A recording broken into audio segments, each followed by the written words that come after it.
What the haters talking about?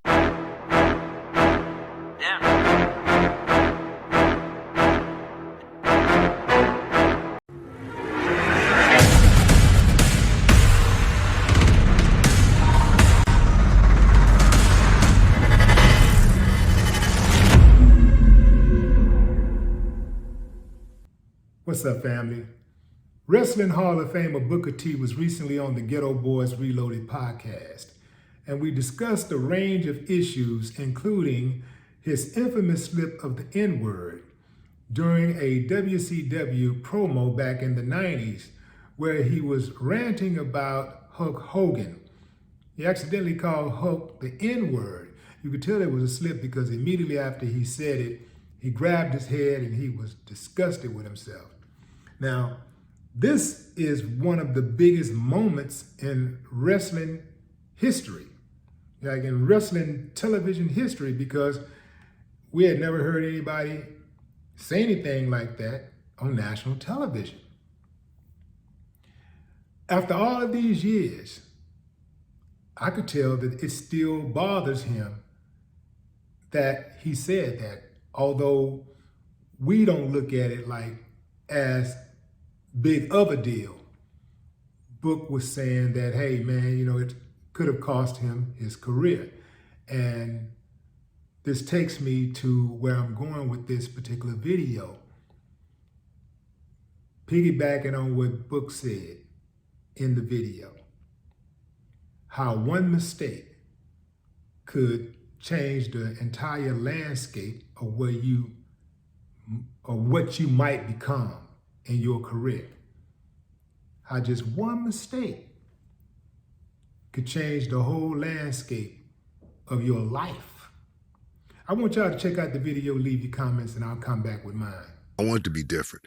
I want it to be considered world championship material. But more importantly, but more importantly, I want to just be the best guy in the locker room. You did that, bro. That's easy. Yeah. That's easy. But it was a hell of a ride. Yeah. Hey, I saw you with Mean Gene, and you said the N-word though. Yeah, you know what?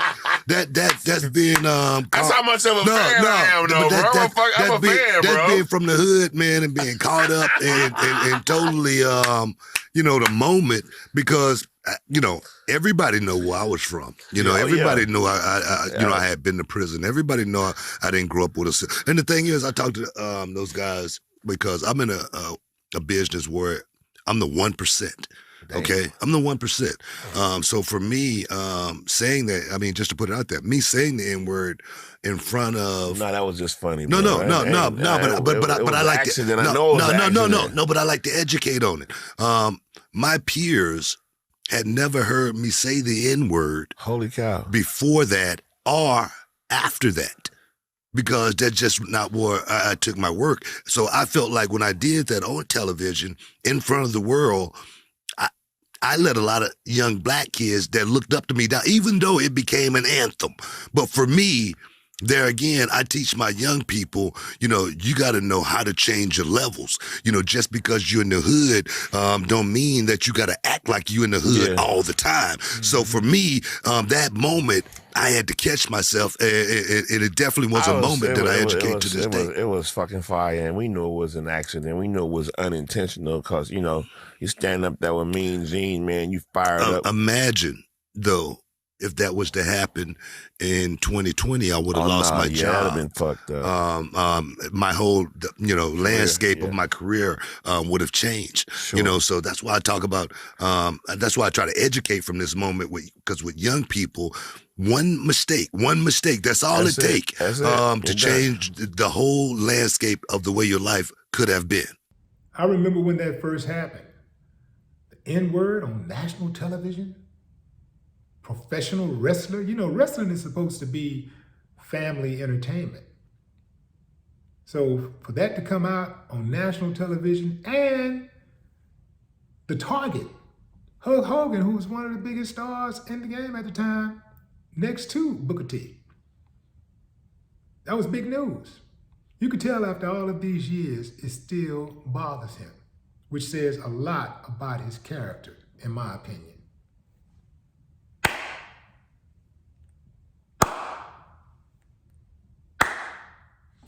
Ironically, in 2015, Hulk Hogan was caught on video, an 8-year-old video, where he was going in about his daughter's choice of dating a black guy. Yeah, talking about her dating life. Hulk didn't like that, so he referenced the N-word many, many times. Talking about that black boyfriend. Hulk didn't like that. Hulk said that he thought he should get a pass because Book got a pass. Anyway, Hulk's career has never been the same since. I'm surprised because there's so many of them. There's so many these racist guys who are really, really good at getting support, garnering support. I mean, there seems to be no shortage of support for them. You know, they feed their families, pay for college tuition. They be hooking those GoFundMe's up. But anyway, fam, that's the lesson, fam. You know, be careful out there. That's that one mistake he was talking about. One mistake could basically change the landscape of your life. So be very selective in the choices you make. No more talk. What the haters talking about?